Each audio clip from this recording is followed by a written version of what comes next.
Welcome, everybody, and an apology for the guys who jumped onto the live stream just before. I had no sound.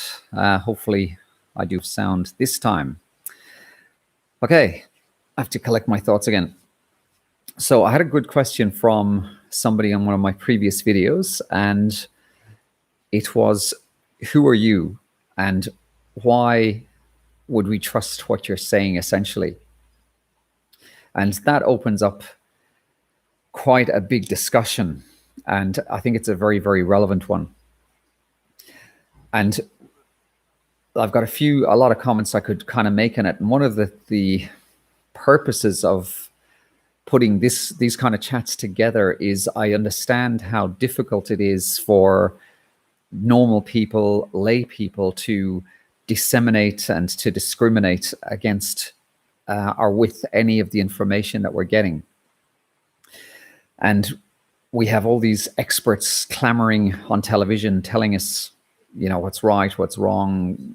And, I kind of often wonder how it must be fairly tricky to, at times it seems like it's almost impossible to actually wade through the information and work out what's right and wrong. So who am I?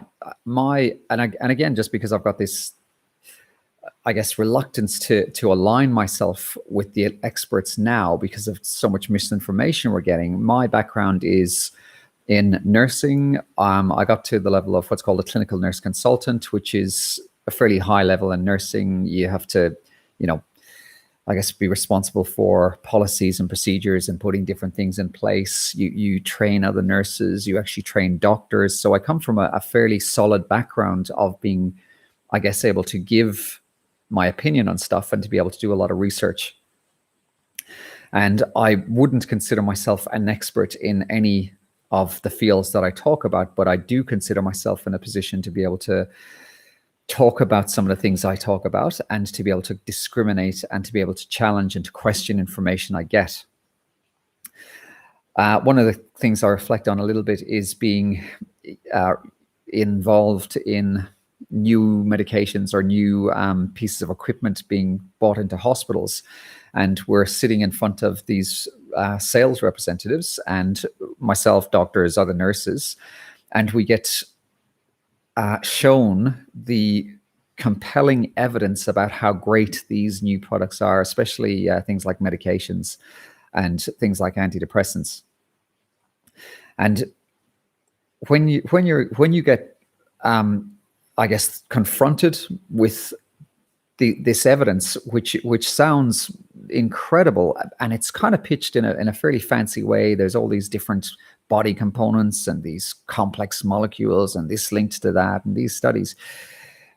The level of information that you're supplied with is so impressive, I guess, for one of better words, that you kind of think it should be impossible to question. And you look at things almost superficially, relatively not superficially, because you're standing on top of a fairly good position from where you can listen to some of the stuff and you know what they're on about. But if I'd known at the time how to dig deeper, I think I would have gotten a little bit of a shock. And a person who I refer to a lot in relation to, I guess, opening my eyes about how different things work is a guy called Professor John Ioannidis from Stanford University. He's still putting out some great stuff. He, in the mid-90s, put out, I think the mid-90s, put out what is called one of the most widely read medical papers ever. It could actually be later than that now that I think of it. And what he did was he critiqued, and this is what his team now does, he critiqued clinical research and poured through the research to get an idea of how accurate it was. And the summary of that paper was that over 90% of all clinical research is seriously flawed. Okay, so all these studies that we're hearing about and are prior to that journal piece at least, but the same principles apply to clinical research afterwards. There are a lot of reasons as to why we have to have question marks over the research that we're listening to. And Professor Ioannidis gives a good few reasons as to why that's flawed. Okay, I'll try and cover some of them from memory. So one of them is the fact that the study groups are just too small to carry any significance in relation to general populations. Another one might be the fact that the studies are actually unable to be replicated. So, and that could be for a number of different reasons, maybe complex kind of test scales used, or different kind of graphs, or different algorithms, or even the companies just refusing to release some of the components of the studies, in which case the studies can't be replicated and verified. Another reason might be people leaving the groups. So in other words, you got to check a medication. You might want to look at it over a year. Maybe in 6 months, you've got half the participants having left. Another reason might be changing the parameters of the study mid-study in order to, I guess, bias the study slightly in the direction you want it to go in. So in other words, removing certain participants who, might have had unfavorable outcomes, whether it's because of age or sex or whatever it is. He even goes as far as to say that a lot of the studies they identified were absolutely fraudulent. So in other words, the professors or the clinical teams involved may have had their reputation at stake if the results of the studies didn't work in their favor. So they deliberately manipulated the results of the studies to prove their points, essentially. He had things like researcher bias in there. So if my research team is Dennis's research team, and a company comes to me and they say, Dennis, we have this drug, we need you to test it, we think it's going to be amazing. And I say to those guys, listen, my scientists know all about that chemical component you're talking about, and they've looked at this before and they find that it actually doesn't really work well. And then you've got John's research team that says to the same company, my team knows this drug and we can prove that your drug is the best thing since sliced bread. Then his company is going to get the contract. This is just simple economics. This is just the way things work. There was a recent report a few years back that I remember, where something like 60 to 70% of studies go unpublished in the United States. So you have all these studies that are getting commissioned, and more than 50%, more than half, something around the 60 to 70% mark, never see the light of day because they show stuff that's not favorable to what these companies want to present. And it's some researchers that go into those studies that throw up some really concerning things about a host of different treatments and a host of different medications. So the point being that we have to, from the outset, have this suspicion about how clinical studies are run and what the motive behind them is. This is just, for me now, an absolute no-brainer to have an element of suspicion around the facts and the figures. So the next thing we do is we look at the experts who are meant to be telling us different things. And it's good that there are groups of researchers who have the time and have the diligence to actually look into this stuff. And I certainly follow some of those guys and look at the stuff they put together. And to use the advisors of the United Kingdom government as a great example, we have some of the highest people advising there who have absolutely direct links to their own companies or indirect links to very huge pharmaceutical companies that are either backing them specifically or backing organizations that they are involved with. So this is what we call a conflict of interest.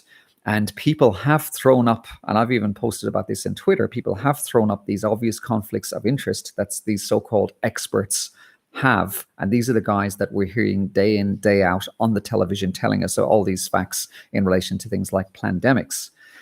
What I find also quite incredible is this idea of a consensus in science. And science doesn't work like that. If you had a consensus in science, science would stop because there would be nothing else to look at. So the way science works is you have, paradigms which are explored, and then you have more built upon that. And sometimes you have that questioned, you have that challenged, you have that reassessed, and then science might move on in another direction, or it might challenge the previous paradigm, or even overturn the previous paradigms. So this idea about a consensus in science is a huge fallacy. So kind of back to this idea of who am I and the experts, etc., etc. If we go into this area of fallacies, and there's a lot of work that actually stems from around the ancient Greek times around fallacies. And there is one logical fallacy which is called an ad hominem attack. Okay, and all that means is that you're attacking the person and not the substance of the argument. And it's a cheap way to win an argument. And I certainly get this a little bit sometimes on Twitter when I post something. It's like, who are you? And you're challenging the experts. Who am I is it doesn't challenge the facts in any way, shape, or form. It challenges the person. So it's a cheap way out. If I am saying something that's relevant or valid, then it's kind of an escape route for the person who is throwing that stuff around. You find politicians do this as a fantastic way to prove their point, and invariably the guys throwing the mud are as corrupt or as disgusting as the person they're throwing the mud at. Okay, so this is called an ad hominem attack. So what does this mean for the average person? Sorry, before I just jump onto that, another thing to point out is that there are a whole group of experts from all different professions that are contradicting the mainstream narrative. And these guys are just not getting a platform to talk. And some of these guys are the best virologists in the world. They're some of the top medical people in the world. They're some of the top scientists in the world. And some of these guys, they're actually even getting their Twitter accounts taken down or their Instagram accounts suspended. And we can't have what's called informed consent unless we are hearing all sides of a discussion. And I find it very kind of condescending that a government can think for me and tell me what I can look at and what I can't look at. If I'm trying to make a decision about a pandemic or about a medication or a treatment for a pandemic, I want to ensure that I'm hearing both sides of a discussion, and then I can work out whether I tend to lean towards this side or that side. And it's no big secret that the side I'm leaning towards in relation to a lot of the narrative that I'm hearing is the side of the narrative that is being brutally censored at the moment. And the facts and the figures that are thrown out at us by the experts that are being pushed on us by the mainstream television sources and government sources, the facts are at best hugely debatable, and at worst, these guys are just lying through their teeth to us because of, I think, financial motives. Okay, so I can't be really much more blunt than that. So what does the average person do, or how does that look for the average person? For the average person, I would first of all say that there's another fallacy. It's called appealing to authority. Okay, and this is something that's being used widely, and it is a bit of a trap. And the appeal to authority means that if I cite an expert, and let's say I say the rain is 50% wet, and an expert says the rain is 75% wet, somebody might go, well, they're the experts, so I'm going to believe them, and I'm not going to believe Dennis, irrespective of any evidence I have to validate my impression of how wet the rain is. Okay. So this appeal to authority is another massive trap. And when I see comments like, who is this YouTube guy? Or when it gets even put to me that I might be citing or referencing somebody from YouTube as opposed to somebody from the television, this appeal to authority and this ad hominem, it doesn't wash for me. Okay, especially if the people I'm referencing are actually citing information that is incredibly valid. Okay. So the kind of, I guess, to round off the discussion is that you have to start in relation to hearing evidence from anybody with an element of criticism. And for me to I guess go against the narrative, you have to question what's in it for me. And believe me, for me to be talking about this stuff and calling out bullshit that I hear goes against, there's no financial incentive in it for me. and quite, in fact, quite the opposite. There are people whose reputations are being seriously damaged and called into question for calling out different narratives. So it's not as if getting some incredible, I don't know, recognition or being put on a pedestal from this. In actual fact, it's quite the opposite. And the same has to be said for other people who are having their careers ruined because they're standing in their truth. The next thing I would say is that when you hear just this I don't know, almost 100% people in agreement with certain stuff, that has to raise some warning bells, because there's always other nuances and other sides to take into account. Okay. The third thing I would say is that when all these nuances are coming from the same sources, so in other words, we have the mainstream media and we have all these kind of, I guess, governments who are sticking to this kind of one narrative with a few exceptions. Again, for me, we have to have our radar up and go kind of what's going on here. And I referred to some of this in my previous video about the funding from governments, the funding from certain external sources that goes into certain government areas. And I'll kind of reference this again very quickly. This is where this whole concept, especially in America, of lobbying comes into things. And essentially, another name for lobbying is bribery of officials. This is all that happens. And if you have lobbyists who are paying more to certain politicians, and these politicians are using that money to get into power, you can be absolutely guaranteed that these lobbyists, especially when they are pharmaceutical companies, expect favors back. So whether that means pushing a certain agenda or a certain narrative, then this is where we see this kind of consistency. And if we think about the size of pharmaceutical companies in relation to other industries, these guys are absolutely behemoths. They are some of the biggest industries and companies in the world, and yes, they do control governments. They are bigger than many governments, okay, and they have a huge amount of clout behind them. So this is why we see these consistent narratives that are being delivered by certain governments. Another thing, again, that we have to have some skepticism of is some of these decisions that are being made, and we're seeing this. I can think of a few examples, especially in England, of say big contracts being given to relatives or friends of people who are in Parliament. So if this kind of segues into the discussion about masks, and when we see some politicians giving contracts of hundreds of millions of dollars for personal protective equipment, you can see why some of these people might be pushing agendas that masks are really important. And another thing which I have discussed at length is the size of viruses. Viruses are something along the lines of 0.04 nanometers in length. That is just incredibly small. And even the most effective masks, the holes in them to allow, if you had no holes in a mask, you just can't breathe and you die. It's that simple. So the holes in masks to allow breathing, even up to the N95 mask size, are bigger than viral particles. So the analogy that's been used a lot is it's the equivalent of a mosquito flying through a chain link fence.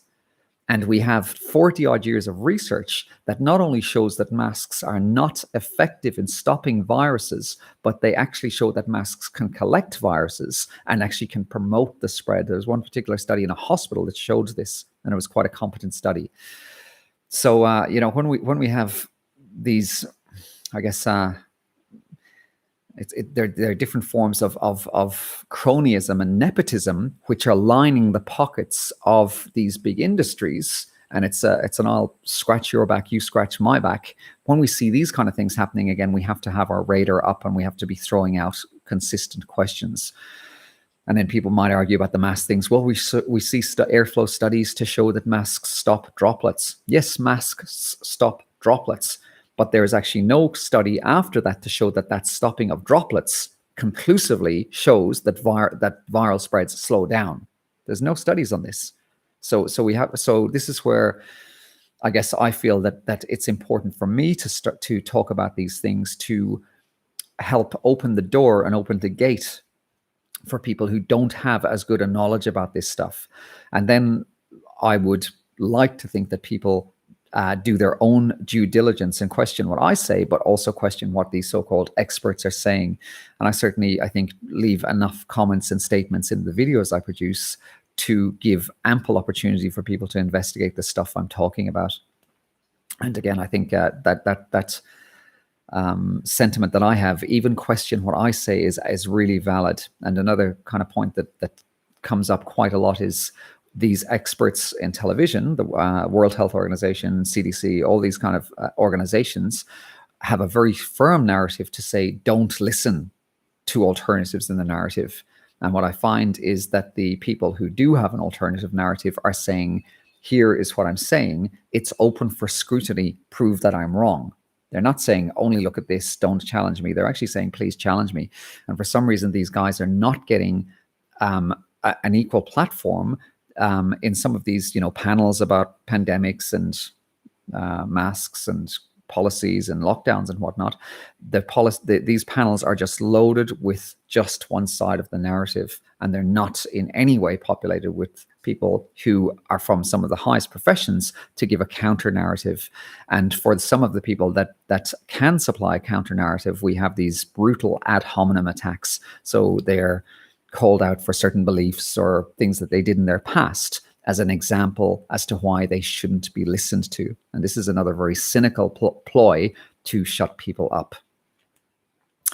Okay, so a lot of, I guess, different things kind of spinning around in there. And the main kind of idea is to get people thinking a little bit more about some of the information that we're hearing and that we're being supplied. I would love to hear some feedback in the comments, what you think, whether you think some of the stuff I'm saying is accurate, or whether it's not. I'm always happy to be criticized or to be open to scrutiny. I'm also human, so sometimes I might get a bit cranky and respond in a bit of a narky sort of way. That's life. That's what we do sometimes. So apologies in advance if I do. I always try to give people a very fair and balanced kind of hearing if I can. Sometimes if I get stuff that's just too off the mark, I sometimes might even respond to that, because there's so many holes in the arguments. I could spend my whole week just replying to people who just don't have a good basis and a good understanding. So you have to have that, I guess, baseline level to be able to take the next step forward. And sometimes it's just not worth my while to try and bring people up to scratch to the level at where they can critically evaluate some of the stuff that I'm saying. Okay, guys, thank you so much for having a listen. For anybody who does watch this, and I'll bring you something in about a week. And be careful out there, and just question absolutely everything. Good stuff.